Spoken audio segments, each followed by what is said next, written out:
You're watching or listening to Picture Lock, where we focus on film. My next guest is a DC native actor, fight choreographer, writer, director, and voiceover talent, with appearances on shows like Veep and House of Cards, as well as doing work on The Wire.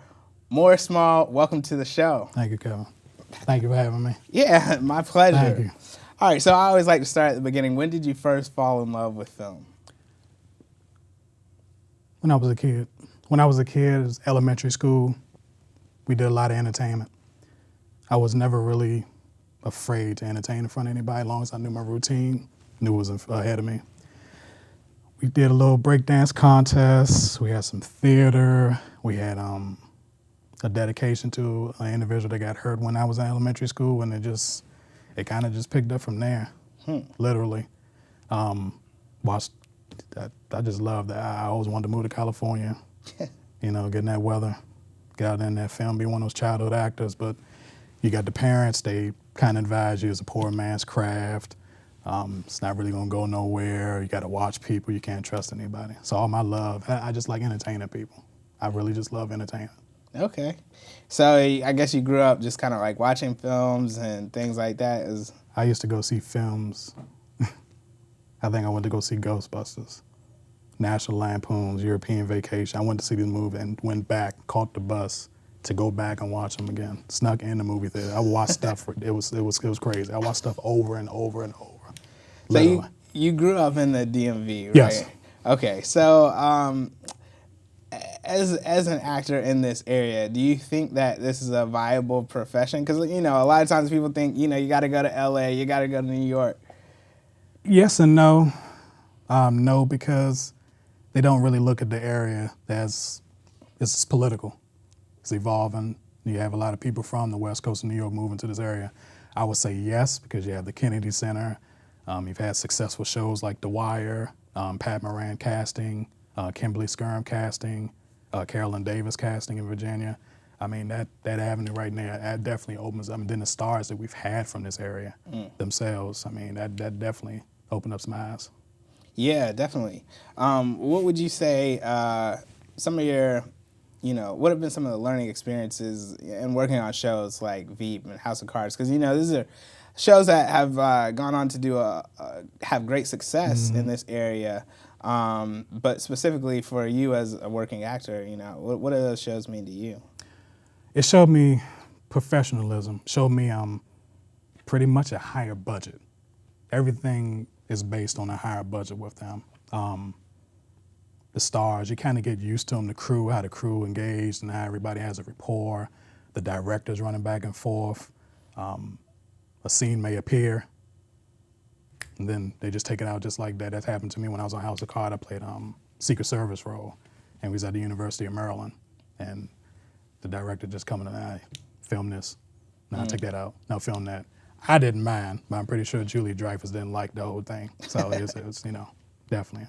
And just for people that, like myself that watch House of Cards, you were in the scene with, was it with Kevin Spacey and when he's actually at...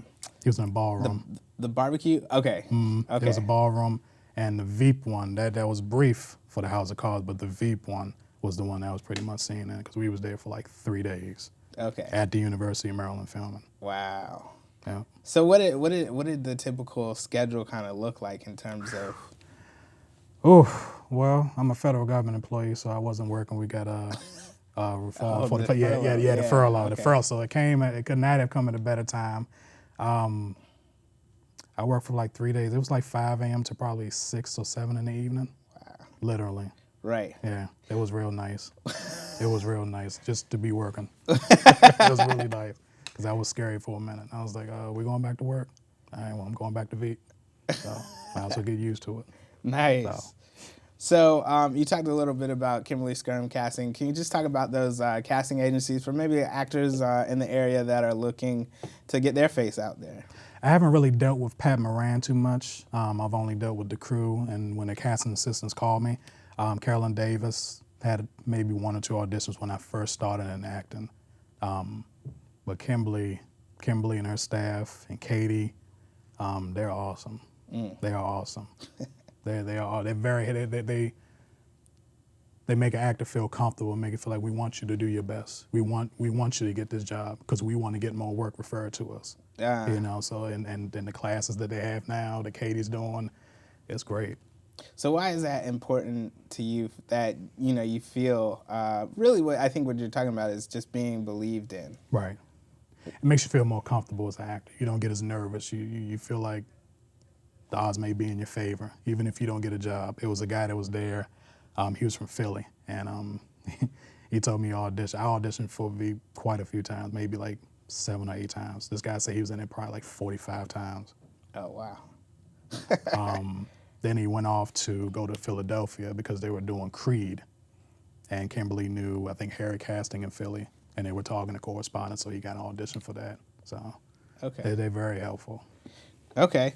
Fight choreography. Oh, man. I'm glad you got to that one. How did you get into that? It was easy. I didn't like scary movies. I'm born on Halloween. I didn't like scary movies, so my uncle gave me a choice. You either want to watch the guy with the hockey mask on, or you want to watch Jackie Chan.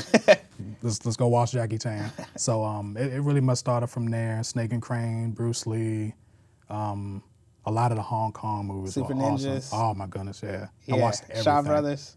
Everything. Gordon Liu, everybody. Sammo Hung. Yeah. Then you got the 90s actors. You had Billy Blanks. I forgot what the other Billy name. Blanks? Billy Blanks was in there. Isn't that the dude that did, really? Yeah. He was in movies? He was in Hong Kong movies. Wow. Yeah. Because Okay. they were all really martial artists. So all of them just kind of kept doing all these 90 films. Gotcha. And Billy Blanks was in the old ones too. I got some homework to do. Yeah. That's crazy. Yeah. Okay, so, you know, how does someone get into, you know, fight choreography, and what does all that entail? It wasn't hard for me to really get into. It's just not a lot of variety of work around here. What made me focus on it a lot more is when I actually got in contact with someone from the Los Angeles area. His name is Mr. Sam Hargrave. He's a stuntman. I sent him an email. I sent a lot of people emails, and he contacted me back. And I was like, oh wow, well I'm you know, I threw the hook, and he called us. So I kept talking to him and showed him what I did for my demo. He told me the truth. Then I think probably like a year ago, he came back over here, and he was doing Winter Soldier. Okay. And then he brought Chris Tucker, stuntman, and he texted me. He said, hey, Morris, I'm in town. You want to come down with me? I said, sure. I'm talking to you on the phone all the time. Let me come meet you. I got a friend with me. Okay, cool. So it ended up being Chris Tucker, stuntman. Okay. You know, then I did a quick interview with him, and he made me feel real comfortable. Expertise, straight to the point. He tried to say that you trying to be an actor, fight choreography, or both. You know, he tried to break the dimensions down for me. What are you really trying to concentrate on? So once he elaborated on that, I started making my decisions from there. And I did a fight choreography for an independent film feature called Shades of Crimson. This is a Baltimore production. And we was working on that forever. Some of the cast members got sick. I was driving from DC to Baltimore all the time. So Right. they finally got it done. It was good. Is it out now? No, he kind of gave my scene. I said, could I get a scene for my demo? And he was like, okay. And I kept bugging him. I didn't know he had death in the family and other losses and stuff. So finally got the footage. Some of it's my scenes only, but everybody, I didn't see the whole thing. Not yet. Yeah. Okay. So I know on your site you have some your demo footage from, you know, doing a little bit of fighting. Oh, Now, yeah. you know, are you just that fast? Are you fast with the hands, or is that just the choreography? I would say a little bit of both. All the choreography, I would say I don't like the slow stuff. I loved it as a kid, but I realized these guys were just psh, psh, psh, and speed it up a little bit. So the choreography is based on, I guess, real time, meaning what would you do in a situation? How fast would an individual act in that moment? So everything's pretty much based off that with the speed. Yeah. What are some of the things that you've enjoyed doing as an actor as well as a fight choreographer? Being in front of the camera, choreographing, learning the safety, the placements, trying to draw in ideas that would be entertaining to the audience. You know, because I could think something's awesome. Somebody else would say, I'm like, dude, they just threw 2 punches, that's it. You know, and so. Right. And behind it, because I didn't know nothing about the angles, that first demo was, and that's the first thing Sam mentioned, he said, Morris, you gotta get more angles in there. I was really, I don't know. We were just punching and kicking. It looked good, but he said if you would chop the angles up and shot at different angles, stayed on that 180 side, Right. you've been good to go. Right. We didn't do that. We did not do that. We just It's always a learning process. always. Right? You always learning something. So let's talk about what's the concept behind your short, I Wish I Were Alone. Oh man, I Wish I Were Alone was broken up many ways. I say that because I couldn't get location. It's my first film. I was like, okay, I know a couple actors I work with. I don't really like to turn actors down, so if I see somebody and they fit a role, I will ask them. Some stores if I visit in the past, like retail store, like, hey, look, I'm shooting a short film. Could I use your area to film some of it? You know, and he's like, cool, that's cool.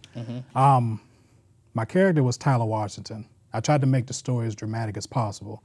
I tried to have my mother die and my girlfriend die, and I just didn't want to be around nobody.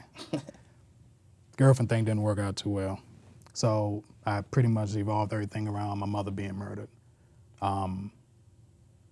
Me not wanting to be at work. And in the beginning of it, it's kind of just me walking around. It's a voiceover in the background. One of my coworkers is telling me I gotta get the job done or, you know, I'm gonna get fired. Kind of huff and puff, and then it just goes into the background of DC that I filmed. I go to a cemetery, talk to my mom there at the grave, got permission from the cemetery, thank goodness. It was some scenes that I really wanted to do. There was some scenes, like for instance, my character was supposed to go to a bar and get drunk by himself, but he got set up by two girls, got drugged and got robbed. Bartender was in on it. The two girls was in on it. Couldn't get the scene. I tried to call Maryland Film Office. They said unless you have Tom Hanks or somebody big, really big in your film, you're not gonna get to the hospital. I was like, oh, Right, God. So I had to cut that out, and I just went a different direction. I went and shortened it up. Found another buddy of mine's. Hey, can you do the scene? Just give me some drugs. I get drugged and I go into this world. That's it. So, I mean, what it sounds like is in your first experience in terms of directing, you know, you had to learn on the fly, right? Because 90% of filmmaking is problem solving. Exactly. And so that's really kind of like what you're getting at. Yeah. One question that I have is work ethic. You know, it seems like that's something that's really important to you. It's all over on your website. You got the Will Smith quotes, the Tyler Perry quotes, and all that kind of stuff. Talk about work ethic and what that means to you. I'm gonna say this and hopefully it answers your question. I used to think, and I think a lot of people thought the same thing, I thought talent was everything. I thought talent was gonna get me this check. I thought talent was gonna have me in a Ferrari. No. Right. I used to tell people this. If you go to school for a degree, you bust your tail. Try to get this job, you don't get it. But then someone else that knows someone at that job doesn't have a degree, didn't work, but had the right connections to get the job, how would you feel? And I was like, wow, didn't think of it like that. So yeah, it's connections. You know, connections, networking, work ethic. You always gotta learn something. You know, I look at the Denzel stuff, Taraji Henson. I looked at a lot of actors that are from this area, like Regina Hall, Michael Eli, Samuel Jackson, Sandra Bullock. They're all from this area. You know, try to figure out, look at their resume, saw what they did. A lot of them had parents that was into it. I didn't have none of that. Father was a doctor, mother worked at a law firm, so I was kind of like the kid that's supposed to become a doctor. So ended up being film. All right, so what are some of your goals for cinema and TV? Hopefully to produce more productions, short films. I had one I just finished. There's a comedy. I had some comedians in that. That was definitely a great experience. Hopefully get some more work, probably in the New York area, Florida, worldwide. You know, I would like to get picked up. What a lot of people don't know, excuse me, a lot of people don't understand that at one point I had an agent. And this is probably the Hollywood dramatic story that I have. He was with the Annapolis agency, and this is when I became like SAG eligible. It's going back and forth. He moved around the Arundel Mills area.